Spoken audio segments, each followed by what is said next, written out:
Isroil hukumati 1967-yildan buyon amalda bo'lgan harbiy buyruqni bekor qildi. Ushbu buyruq harbiy sohilda yerlarni rasmiy ro'yxatga olishni, ya'ni yerga egalik huquqini belgilashni to'xtatib qo'ygan edi. Xalqaro kuzatuvchilarning fikricha, bu qaror hududni rasman Isroil tarkibiga qo'shishning huquqiy asosi hisoblanadi. Ushbu qaror Isroil to'liq harbiy va fuqarolik nazoratini ushlab turgan g'arbiy sohilning 60% qismida amal qiladi. Endilikda Isroil hukumati bu hududlarda kimga tegishli ekani aniq bo'lmagan yerlarni o'zining davlat mulki sifatida rasmiylashtirishni boshlaydi.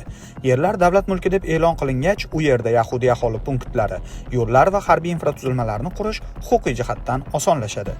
Ko'plab falastinlik oilalarda bunday rasmiy hujjatlar yo'q yoki ular faqat an'anaviy kelishuvlarga tayanadi. Mazkur qonunga ko'ra, agar egalik isbotlanmasa, yer avtomatik ravishda Isroil davlati mulkiga o'tishi mumkin.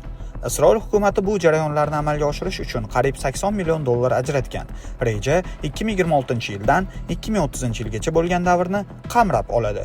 Falastin ma'muriyati prezidenti Mahmud Abbos idorasi o'z bayonotida bu qarorni jiddiy keskinlashuv va xalqaro huquqning ochiq buzilishi, amalda esa de facto anneksiya deb atadi. Xalqaro hamjamiyat, ayniqsa BMT Xavfsizlik kengashi va AQShni zudlik bilan vaziyatga aralashishga chaqiramiz, deyiladi Falastin ma'muriyati bayonotida.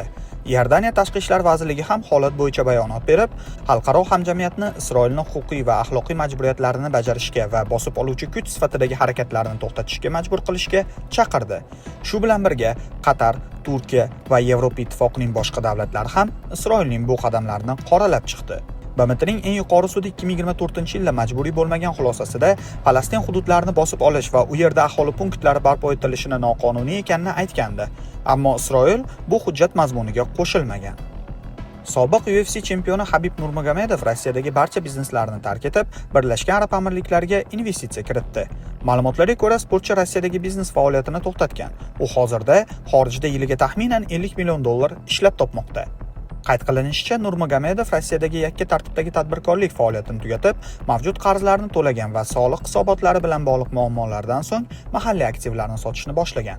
Qayd etish kerakki, Habib Nurmagomedov 2021-yildan beri bir qancha kompaniya va loyihalarni, jumladan jamg'arma, xayriya tashkiloti, sayyohlik agentligi va kiyim brendlari bilan ishlashni to'xtatgan edi.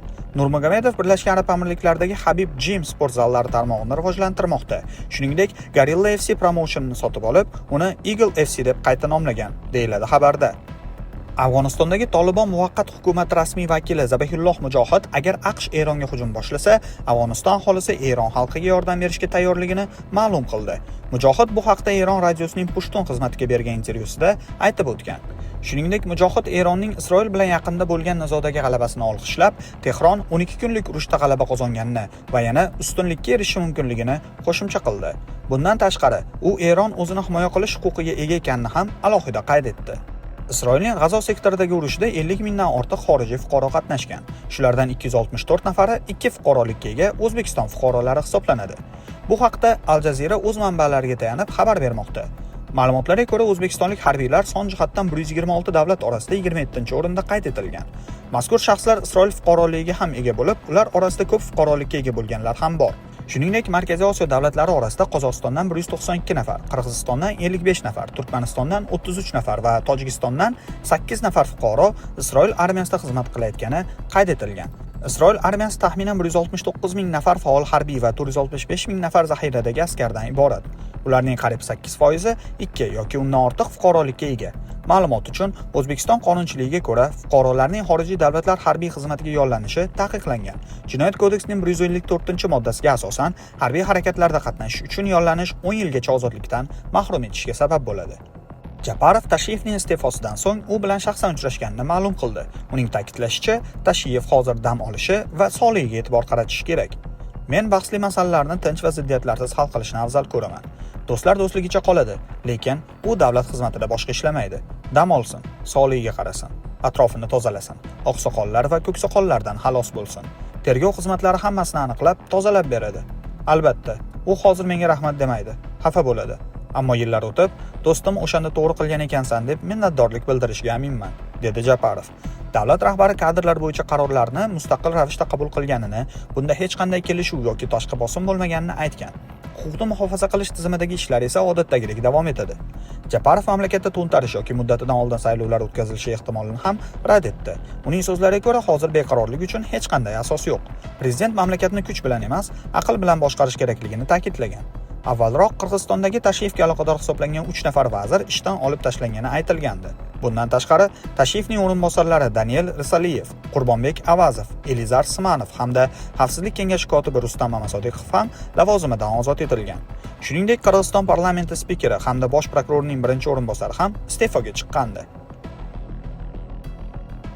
Isroil bosh vaziri 3 ta shart bajarilsagina Eron bilan kelishuv tuzishini ma'lum qildi. Benyamin Netanyahuning aytishicha, Tehron uranni mamlakatdan to'liq olib chiqarishi va uni boyitishga mo'ljallangan barcha qurilmalarni demontaj qilishi lozim. Bundan tashqari, Eron o'z raketalari Isroil hududiga yetib bora olmasligi uchun ularning harakatlanish radiusini 300 kilometrgacha cheklashi kerak. Yana bir talab sifatida Isroil terror o'qi deb ataydigan mintaqadagi Eron tomonidan qo'llab-quvvatlanayotgan qurolli guruhlarni tugatishi qo'yilgan.